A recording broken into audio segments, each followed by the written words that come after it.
ان آیتوں میں اللہ تعالیٰ مومنین کے صفات بیان فرما رہے ہیں اور مومنین کے ذمے امت محمدیہ کے لیے خصوصیت کے ساتھ ایک ذمہ داری اور ایک کام اللہ تعالیٰ عطا فرمائے ہیں، وہ ہے اچھی باتوں کا حکم کرنا اور بری باتوں سے روکنا۔ جب تک ہم لوگوں کو اچھی باتوں کا حکم نہیں دیں گے اس وقت تک اچھی باتوں پر چلنا استقامت کے ساتھ، پابندی کے ساتھ ہمارے لیے آسان نہیں ہوگا۔ جب تک ہم لوگوں کو برائی سے نہیں روکیں گے اس وقت تک ہمارا برائی سے رکنا آسان نہیں ہوگا۔ چنانچہ اللہ تعالیٰ فرماتے ہیں کہ بعض مومن مرد اور بعض مومن عورتیں یہ آپس میں دینی مددگار ہیں، ایک دوسرے کی دین کے تعلق سے مدد کرتے ہیں۔ دین کی مدد یہ ہے کہ کوئی بے نمازی ہے تو اس کو نمازی بنانے کی فکر کی جائے، کوئی شرابی ہے تو اس کے شراب کے چھڑانے کی فکر کی جائے۔ یہ آپس میں دین کی مدد کرنا ہوا۔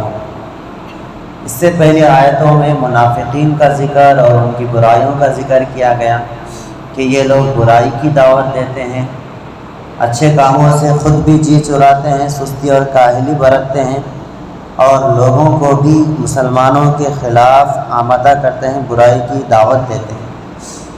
اچھی باتوں سے رکنا اور برائی رکنا اور دوسروں کو روکنا اور برائی کو اپنانا اور دوسروں کو برائی کی دعوت دینا یہ منافقین کا اور یہود و نصارہ اور مشرکین کا کام ہے۔ اس کے بالمقابل ایمان والوں کا کام یہ ہے کہ یہ آپس میں دین کے مددگار ہیں اور مدد یہ کرتے ہیں کہ وہ اچھے کام کو کرنے کو کہتے ہیں اور برے کاموں سے روکتے ہیں۔ اچھے کام کرنے کا حکم دینے اور برائی سے روکنے کے نتیجے میں ان کا عبادت کرنا آسان ہو جاتا ہے۔ یہی وجہ اللہ تعالیٰ فوراً اس کے بعد جو آیت کا ٹکڑا ہے وَيُقِيمُونَ الصَّلَاةَ وَيُؤْتُونَ الزَّكَاةَ، تو ان کے لیے اچھے کاموں کا حکم کرنے اور برائی سے روکنے کے نتیجے میں نماز کا پڑھنا اور زکوٰۃ کا دینا آسان ہو جاتا ہے۔ تو ان کی صفات اللہ تعالیٰ بیان فرما رہے ہیں اور وہ نماز پڑھتے ہیں اور زکوٰۃ دیتے ہیں اور اللہ اور اس کے رسول کی اطاعت کرتے ہیں۔ اللہ کی اطاعت یہ ہے کہ اللہ کے احکامات پر چلیں، اللہ کے رسول کی اطاعت یہ ہے کہ اللہ کے نبی کے بتائے ہوئے طریقوں کے مطابق اللہ کے حکم کو پورا کریں اور آپ کی سنتوں کو اپنائیں۔ سب سے بڑی سنت اللہ کے نبی صلی اللہ علیہ وسلم کی اور اللہ کا حکم بھی ہے وہ نماز ہے، جیسا کہ معراج کے موقع پر یہ تحفہ اللہ کے نبی کو دیا گیا۔ تو اللہ کے نبی صلی اللہ علیہ وسلم فرماتے ہیں الصلاۃ معراج المؤمنین، نماز مومنین کی معراج ہے۔ میری معراج یہ ہے کہ مجھے مسجد اقصیٰ سے آسمانوں کی سیر کرائی گئی اور میری امت کے مومنین کی معراج یہ ہے کہ وہ نماز پڑھیں۔ تو نماز پڑھنے والا گویا معراج کا سفر طے کر رہا ہے، بہت بڑے خیر کو یہ حاصل کرنے والا ہوگا اگر پابندی سے نماز پڑھے گا۔ کل کی رات کا پیغام ہی یہی ہے کہ اللہ نے ہمیں جو جنت کی چابی دی ہے ہم اس کا اہتمام کریں اور اس کو حاصل کریں اور جنت میں جانے کی ہم فکر کریں نماز کے ذریعے سے۔ دنیا کا کوئی تالا ایسا نہیں ہے جو بغیر چابی کے کھل جائے، تو پھر جنت میں بغیر نماز کے کیسے داخل ہو سکتے ہیں؟ تو یہ کل کی رات کا پیغام ہے۔ اللہ تعالیٰ فرما رہے ہیں جو یہ کام کرتا ہے، نماز پڑھتا ہے، زکوٰۃ ادا کرتا ہے، اللہ اور اس کے رسول کی اطاعت کرتا ہے، یہی لوگ ہیں اللہ تعالیٰ ان پر عنقریب رحم فرمائیں گے، یعنی دنیا میں رحم فرمائیں گے، قبر میں رحم فرمائیں گے اور حشر میں رحم فرمائیں گے۔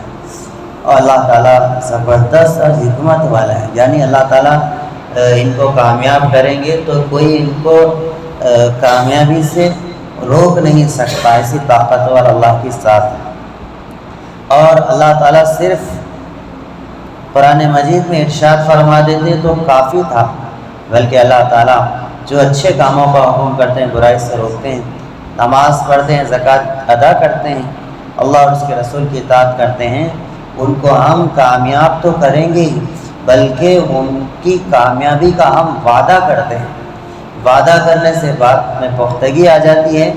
اللہ کا صرف ارشاد کافی تھا، لیکن وعدے کے ذریعے سے اللہ نے بات کو پختہ کیا کہ ہمارا وعدہ ہے کہ ہم ان کو ایسی جنتوں میں داخل کریں گے جن کے نیچے نہریں بہہ رہی ہوں گی، اور وہ جنتوں میں ہمیشہ ہمیشہ رہیں گے، ایسے عمدہ ٹھکانوں میں رہیں گے اور باغات میں رہیں گے، پاکیزہ مکانات میں وہ رہیں گے۔ اور اللہ تعالیٰ جنتیوں کو جنت میں داخل کرنے کے بعد پوچھیں گے کہ مانگو مجھ سے اور کچھ مانگتے ہو، تو جنتی وہاں کی نعمتوں کو دیکھ کر کہیں گے الم تبیض وجوہنا، کہ اے اللہ کیا آپ ہمارے چہروں کو سفید اور روشن نہیں کر دیا؟ کیا ہمیں آپ جنت کی ساری نعمتوں سے نہیں نوازا؟ تو پھر اللہ تعالیٰ فرمائیں گے کہ 2 مزید اور زائد نعمتیں میں تمہیں عطا کروں گا، جس کے بعد تمہیں کسی نعمت کی خواہش نہیں ہوگی۔ ایک نعمت تو وہ ہے کہ میری خوشنودی اور رضا تمہیں مل گئی، یعنی اس کے بعد میں تم سے کبھی ناراض نہیں ہوں گا۔ اور دوسری نعمت کے بارے میں اللہ تعالیٰ جو جنتیوں کو عطا کریں گے، جو جنت کی سب سے بڑی نعمت شمار ہوگی، وہ اپنا دیدار کرائیں گے۔ ایک میدان میں سب جمع ہوں گے۔ اللہ کے نبی صلی اللہ علیہ وسلم سے صحابہ پوچھتے ہیں کہ ہم کیسے اپنے رب کو دیکھیں گے؟ تو اللہ کے نبی صلی اللہ علیہ وسلم فرماتے ہیں کہ تم چاند کو دیکھتے ہو، چاند کو دیکھنے میں کیا تم بھیڑ بھاڑ کرتے ہو؟ نہیں کرتے، ہر کوئی اپنے چھت پر سے آسانی سے دیکھ سکتا ہے۔ تو ایسے ہی تم جنت میں اللہ کا دیدار کرو گے۔ تو یہ جنتیوں کے لیے سب سے بڑی نعمت ہوگی، کیونکہ جنتیوں کے لیے ایک اللہ کے سچے عاشق ہونے کی علامت یہ ہے کہ اس کے لیے سب سے بڑی نعمت اللہ کا دیدار ہے۔ کسی اللہ والے نے کیا خوب کہا ہے، لا یطیب الدنیا الا بمغفرتک، لا یطیب الدنیا الا بذکرک، ولا یطیب الآخرہ الا مغفرتک، ولا تطیب الجنہ الا برؤیتک۔ اے اللہ دنیا بھلی نہیں لگتی مگر تیرے ذکر کے بغیر، اور آخرت بھلی نہیں لگتی مگر تیری مغفرت کے بغیر، اور مجھے جنت بھلی نہیں لگتی مگر تیرے دیدار کے بغیر۔